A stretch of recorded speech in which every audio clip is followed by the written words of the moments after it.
முன்னாள் ஜனாதிபதி மஹிந்த ராஜபக்ஷ மீது ஒரு குற்றச்சாட்டு முன்வைக்கப்படுது.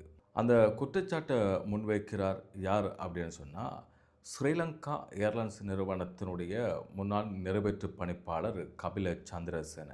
2013, 2014 இந்த காலப்பகுதியில் இலங்கை விமான நிறுவனத்துக்கு ஏர்பஸ் ரக விமானங்களை கொள்வனவு செய்யணும் அப்படின்னு சொல்லி ஒரு ஒப்பந்தம் செய்கிறாங்க. அந்த விமானமானது இலங்கையினுடைய தேவைக்கு அப்பாற்பட்டது.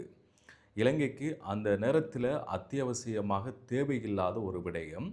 இந்த ஏர்பஸ் விமான கொள்வனவின் போது ஏற்பட்ட ஊழல் சம்பந்தமாக இப்போ அவர் தற்கொலை செய்து கொண்டு இறந்துட்டார். அந்த கபில சந்திரசேனங்கிற அப்போது மஹிந்த ராஜபக்ஷவினால் நியமிக்கப்பட்ட பொறியியலாளர் கபில சந்திரசேன. இவர் என்ன செய்கிறாருன்னு சொன்னால், இந்த விமானத்தை கொள்வனவு செய்வதற்காக அந்த நிறுவனத்திடமிருந்து 2 மில்லியன் அமெரிக்க டாலர்களை லஞ்சமாக பெறார். அந்த லஞ்சமாக பெற்ற பணத்தை அப்போது ஜனாதிபதி, இப்போ முன்னாள் ஜனாதிபதியான மஹிந்த ராஜபக்ஷவுக்கு அதில் 60 மில்லியன் ரூபாயை கொடுக்கிறார். இது மஹிந்த ராஜபக்ஷவுடைய வெளியேற்ற வீட்டில் வைத்து கொஞ்சம் பணத்தையும், கால்டன் இல்லத்தில் கொழும்பில் வைத்து கொஞ்சம் பணத்தையும் கபில சந்திரசேன என்கின்ற அந்த முன்னாள் ஸ்ரீலங்கா ஏர்லைன்ஸ் நிறுவனத்தினுடைய நிறைவேற்று பணிப்பாளர் மஹிந்த ராஜபக்ஷவுக்கு கொடுக்கிறார். இப்படி லஞ்சம் பெற்ற பணத்தை ஜனாதிபதிக்கும் விமான சேவைகள் அமைச்சருக்கும் கொடுத்த அப்படின்னு சொல்லி இந்த மிகப்பெரிய ஊழலை சிக்கிய கபில சந்திரசேன லஞ்ச ஊழல் ஆணைக்குழுவுக்கிட்ட வாக்குமூலம் வழங்கினார். இப்படியெல்லாம் அந்த லஞ்ச பணத்தை நான் செஞ்சேன் அப்படின்னு சொல்லி வாக்குமூலம் வழங்கினார். பின்னர் அதை அவர் மறுத்திருந்தார். தன்னுடைய சட்டத்தணிக்கை மூலமாக லஞ்ச ஊழல் ஆணைக்குழுவினுடைய பணிப்பாளருடைய அழுத்தத்தின் காரணமாகத்தான் நான் இப்படி சொல்ல வேண்டி வந்தது அப்படின்னு எல்லாம் சொல்லியிருந்தார். இருந்தாலும் அவர் வாக்குமூலம் வழங்கியதின் அடிப்படையில், ஏற்கனவே வாக்குமூலம் வழங்கியதன் அடிப்படையில் மஹிந்த ராஜபக்ஷவுக்கு 12ஆம் தேதி நீங்கள் அந்த விஷயம் சம்பந்தமாக அவர் சொன்ன என்ன அப்படிங்கிற விஷயமா நீங்கள் வாக்குமூலம் அளிக்கணும் அப்படின்னு சொல்லி லஞ்ச ஊழல் ஆணைக்குழு அழைப்பு விடுத்தது. இந்த லஞ்ச ஊழல் ஆணைக்குழுவிடமிருந்து மஹிந்த ராஜபக்ஷவுக்கு கடிதம் போன அந்த கணத்திலிருந்து அவருடைய கட்சியினுடைய ஆதரவாளர்கள், கட்சியினுடைய பாராளுமன்ற உறுப்பினர்கள் கருத்துக்களை சொன்னாங்க. 12ஆம் தேதி என்ன நடக்கும் பாருங்க, 12ஆம் தேதி இந்த நாட்டில் என்ன நடக்குது அப்படின்னு பொறுத்திருந்து பாருங்க, மக்கள் எல்லாம் அங்கே ஒன்று கூடுவாங்க. இப்போ 12ஆம் தேதி ஆச்சு. 12ஆம் தேதி செவ்வாய்க்கிழமை, மே மாதம். இப்போ மஹிந்த ராஜபக்ஷ லஞ்ச ஊழல் ஆணைக்குழுவுக்கு காலையில் வரார். அப்போ அந்த லஞ்ச ஊழல் ஆணைக்குழுவை சுற்றி நிறைய மக்கள் கூடியிருந்தாங்க. கூடியிருந்து மஹிந்த ராஜபக்ஷ அந்த வார நேரத்தில் அங்கிருந்து வாக்குமூலம் அளித்துட்டு வெளியேற நேரத்தில எல்லாம் மக்கள் கூக்குரலிட்டாங்க, சத்தம் போட்டாங்க. இந்த தேசத்தை காத்த தலைவன், இந்த நாட்டினுடைய மன்னன், நாங்கள் மூச்சு விடுவதற்கு வழி சமைத்த மன்னன் அப்படின்னெல்லாம் மஹிந்த ராஜபக்ஷவை புகழ் பாடி, துதி பாடி அவரை சத்தம் போட்டு கத்தினார்கள். அந்த நேரத்தில் ரணில் விக்ரமசிங்க பற்றியெல்லாம் பேசி கத்தியிருந்தாங்க. இந்த விஷயத்தில் நாங்கள் முக்கியமாக பார்க்கணும் என்னன்னு சொன்னால், இலங்கை என்பது யாருக்கும் சொந்தமான ஒன்றல்ல. இலங்கை என்பது ஒரு நாடு. இந்த நாட்டை யாருக்கும், யாருடைய குடும்பத்துக்கும் எழுதி கொடுக்கவும் இல்லை, அவர்களுடைய சொத்தும் இல்லை. யாருமே இதை அப்படி பாவிக்கவே முடியாது. இந்த நாட்டில் இருக்கின்ற உங்களுக்கும், இதை பார்த்துட்டு இருக்கின்ற உங்களுக்கும், எனக்கும், இந்த நாட்டில் பிறந்த எல்லா பிரஜைகளுக்கும் இந்த நாடு சொந்தம். ஆட்சியாளர்கள், ஜனாதிபதிகள், எங்களை பிரதிநிதித்துவப்படுத்துகின்ற பாராளுமன்ற உறுப்பினர்கள் காலத்துக்கு காலம் வந்து போவார்கள். மக்கள் அவர்களை தெரிவு செய்வாங்க. மக்களுக்கு பிடித்தா வச்சிருப்பாங்க. இல்லைன்னு சொன்னால் மக்கள் தேர்தல் ஒன்றின் மூலமாக அவர்களை வீட்டுக்கு அனுப்பிடுவாங்க. ஆனால் அந்த அதிகாரத்தை பயன்படுத்தி யாருமே இந்த நாட்டை நாசம் செய்ய முடியாது. யாருமே இந்த நாட்டை அதில் பாதாளத்தில் கொண்டு போய் விழுத்த முடியாது. மக்களை வறுமையில், கஷ்டத்தில் போட முடியாது. ஒரு நம்பிக்கையின் அடிப்படையில், மக்கள் விசுவாசத்தின் அடிப்படையில் அரசாங்கத்தை, தனக்கு பிடித்தமான ஆட்சியாளர்களை, கட்சியை தெரிவு செய்வாங்க. அதற்கு எந்த வகையிலேயுமே துரோகம் இழைக்கக்கூடாது. இந்த நாட்டில் எத்தனையோ ஜனாதிபதிகள் வந்திருக்கிறாங்க, போயிருக்கிறாங்க.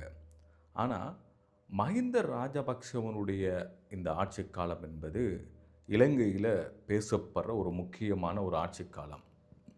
மஹிந்த ராஜபக்ஷ மீது ஏனையவர்கள், ஏனைய கட்சியைச் சேர்ந்தவர்கள், மக்கள் முன்வைக்கின்ற முக்கியமான குற்றச்சாட்டு, மிகப்பெரிய ஊழலை இந்த நாட்டில் செஞ்சிருக்கிறாங்க. அப்படிங்கிற ஒரு அழுத்தமான, வலுவான குற்றச்சாட்டை முன்வைப்பாங்க. இந்த குற்றச்சாட்டை சொல்லித்தான் 2015ஆம் ஆண்டு மைத்திரி ரணில் அரசாங்கம் ஆட்சிக்கு வந்தது. இந்த நாட்டில் நடந்திருக்கின்ற மிக பெரிய ஊழல்களையும் படுகொலைகளையும் சொல்லி அவர்களுக்கு எதிராக நாங்கள் சட்ட நடவடிக்கை எடுப்போம், இருந்து பாருங்கள் மக்களே, எங்களுக்கு வாக்களியுங்கள் அப்படின்னெல்லாம் சொல்லி வந்திருந்தாங்க. ஆனால் வீட்டில் அது என்ன நடந்துச்சு அப்படின்னு சொன்னால், குப்பையில் போடப்பட்ட கடதாசியாகவே அந்த விஷயம் போனது. அது ஒன்றுமே நடக்கலை ஈற்றில். இப்போ நாங்கள் விஷயத்துக்கு வருவோம். இப்போ மஹிந்த ராஜபக்ஷங்கிறவர் நாட்டை ஆட்சி செய்த முன்னாள் ஜனாதிபதி. அவர் மக்களால் நிராகரிக்கப்பட்டு, அவருடைய கட்சியும் நிராகரிக்கப்பட்டு, இப்போ அந்த கட்சியை சேர்ந்த நிறைய பேர் வீட்டில் இருக்காங்க. கபில சந்திரசேனங்கிறவர் வாக்குமூலம் அளித்திருந்தார். அந்த வாக்குமூலத்துக்கு பதில் தாங்க அப்படின்னு சொல்லி லஞ்ச ஊழல் ஆணைக்குழு அழைத்தது. இந்த நாட்டில் ஒரு சட்டம் இருக்கிறது, ஒழுங்கு இருக்கிறது, நீதி இருக்கிறது அப்படின்னு சொன்னால் எல்லோருமே சட்டத்துக்கு சமந்தான். அவர் ஆட்சியாளர்கள் அல்லது பார்லமன்றத்தில் இருந்தவர், அமைச்சராக இருந்தார், அல்லது மக்களுக்கு மிகப்பெரிய உதவி செய்தார் அப்படிங்கிறதுக்காக வேண்டி ஒரு குற்றம், ஒருவர் வாக்குமூலம் அளிக்கிறார், முறைப்பாடு அளிக்கிறார்ன்னு சொன்னால் அவரை விசாரிக்காமல், கேள்வி கேட்காமல் இருக்க முடியாது. அவரை அழைக்க வேண்டும், கேள்வி கேட்க வேண்டும், விசாரிக்க வேண்டும். அதுதான் ஒரு ஜனநாயகத்தினுடைய பண்பு, ஜனநாயக நாட்டினுடைய ஒரு ஒழுக்கமான ஒரு பண்பாடாகும். அப்படி என்றால்தான் இந்த நாட்டில் சட்டத்தை ஒழுங்கை நிலைநாட்ட முடியும். நாட்டை ஆட்சி செய்தார், ஜனாதிபதியாக இருந்தார் அப்படிங்கிறதுக்காக வேண்டி கொலைகள் செய்ய முடியாது, கொள்ளையடிக்க முடியாது, சட்டத்துக்கு மேலாக இருக்க முடியாது, சட்டத்தை தங்களுக்கு ஏற்ற மாதிரி வளைத்து போட முடியாது, எது வேண்டுமானாலும் செய்யலாம் அப்படிங்கிறதெல்லாம் இருக்கவே முடியாது. அப்படி இருந்தால் அது ஒரு நாடு இல்லை, அது ஒரு ஆட்சியாளர்களுக்கு அல்லது குறிப்பிட்ட வர்க்கத்திற்கு சொந்தமான நாடாகவே போய்விடும். அப்பாவி மக்கள் பாவம், அன்றாடம் வயிற்று பிழைப்புக்காக காலையில் எழும்பி அன்றைய நாள் முழுக்க கஷ்டப்பட்டு உழைக்கின்ற மக்கள் இவ்வாறு வீதியில் இறங்கி பஸ் பிடித்து தூர பிரதேசங்களிலிருந்து வந்து வீதியில் வெயிலுக்குள்ளே நின்று கத்துவது, கூக்குரல் இடுவது, அதற்காக மக்களை பயன்படுத்துவது என்பது ஒரு அபத்தமான விஷயம். இது ஒரு நல்லதொரு சமூகத்தை, நல்லதொரு ஆரோக்கியமான எதிர்காலத்தை இந்த நாட்டுக்கு விட்டுக் கொடுக்காது. மஹிந்த ராஜபக்ஷவை லஞ்ச ஊழல் ஆணைக்குழு அழைத்திருக்கிறது அப்படின்னு சொன்னால் அவர் வருவார். அவர் வந்து அதுக்கான பதிலை சொல்லிவிட்டு போவார்.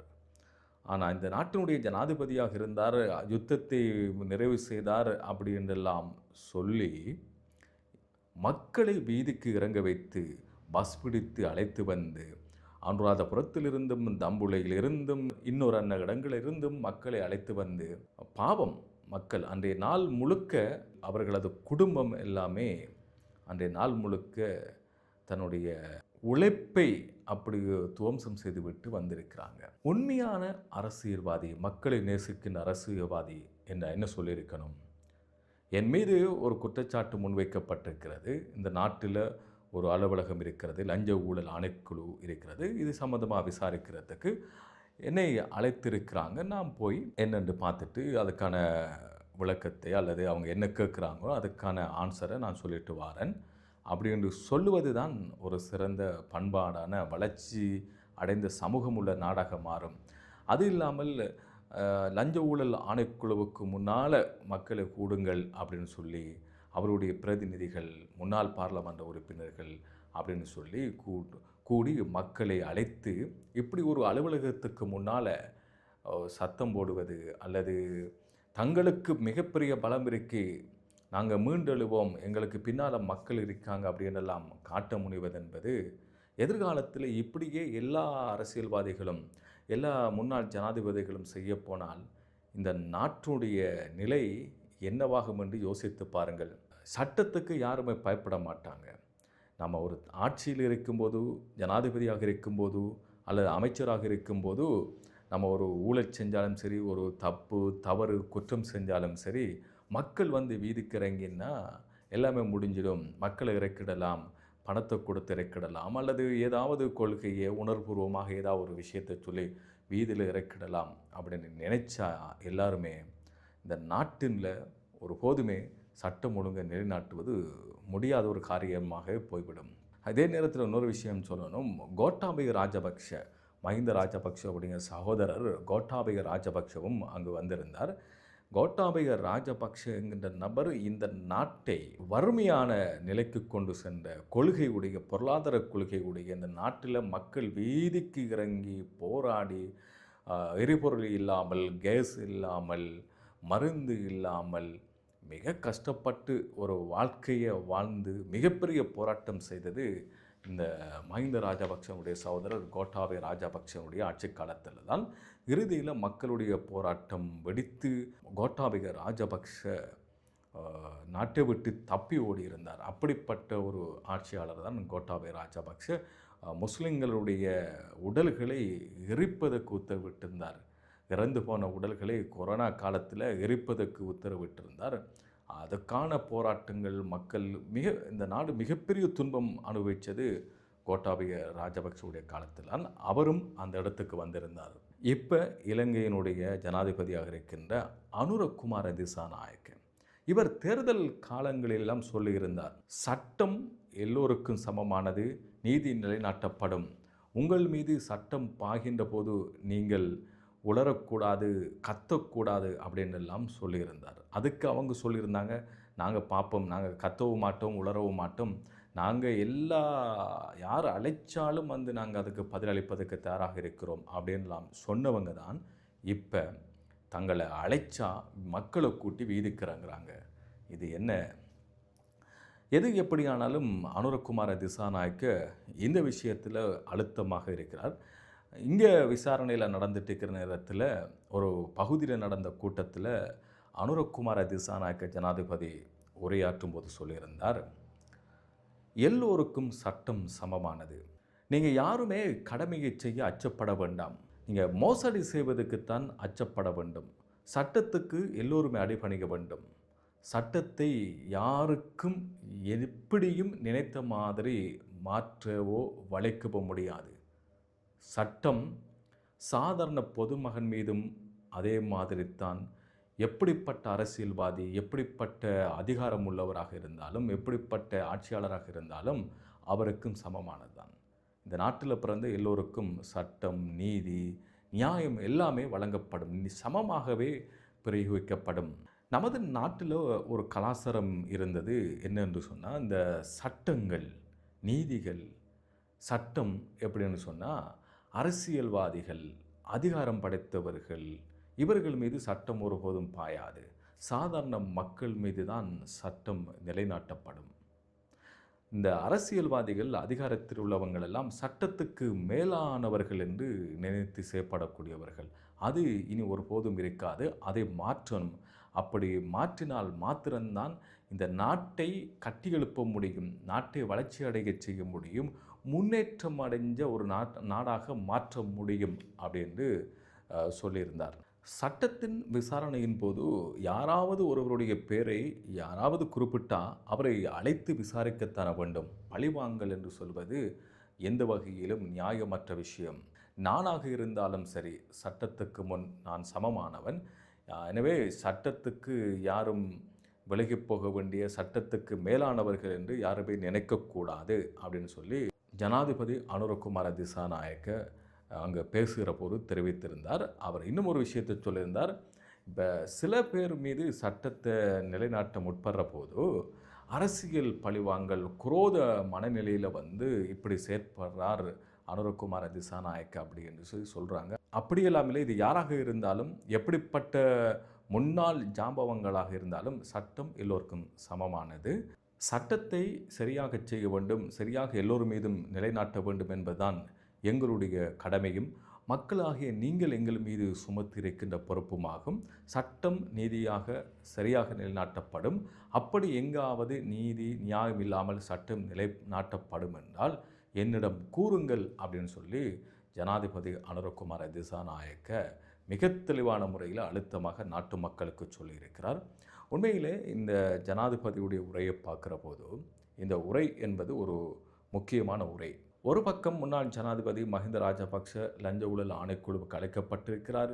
அது சம்பந்தமாக விசாரிப்பதற்காக அவருடைய கட்சியை சார்ந்த அரசியல்வாதிகள் ஒவ்வொரு ஊரில் மீது மக்களை அழைத்து வந்து போராட்டம் நடத்துகிறாங்க, கத்துறாங்க, அழுகிறாங்க, கூக்குளறாங்க, தேசத்தை காத்தவன் அப்படி இப்படின்லாம் பேசிகிட்டு இருக்கிற இந்த நேரத்தில் எந்த விதமான சலனமும் இல்லாமல், சஞ்சலமும் இல்லாமல், பதற்றமும் இல்லாமல் ஜனாதிபதி அனுரகுமார திசாநாயக்க ஒரு நிகழ்வில் கலந்து கொண்டு இந்த விஷயத்தை மக்களுக்கு தெளிவாக சொல்கிறார். சட்டம் என்றால் எல்லோருக்கும் பொதுவானது அப்படிங்கிற விஷயத்தை உண்மையிலே ஜனாதிபதி அனுரகுமார திசாநாயக்க சொன்னதை போல சட்டம் என்பது எல்லோர் மீதும் சமனாக நிலைநாட்டப்படுற போது, எல்லோருக்கும் நியாயம் கிடைக்கிற போது இந்த நாட்டில் எல்லா மக்களுமே நல்ல முறையில் வாழக்கூடிய ஒரு சூழல் ஏற்படும். யாரும் யாருக்கும் பயப்பட மாட்டாங்க.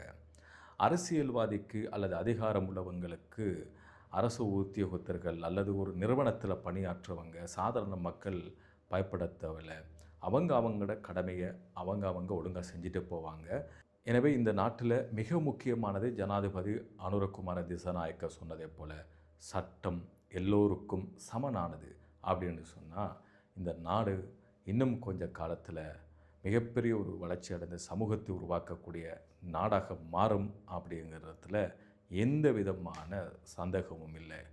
இந்த விஷயம் சம்பந்தமாக உங்களுடைய கருத்து என்ன அப்படிங்கிறத கமெண்ட்ஸ் பாக்ஸில் சொல்லுங்கள்.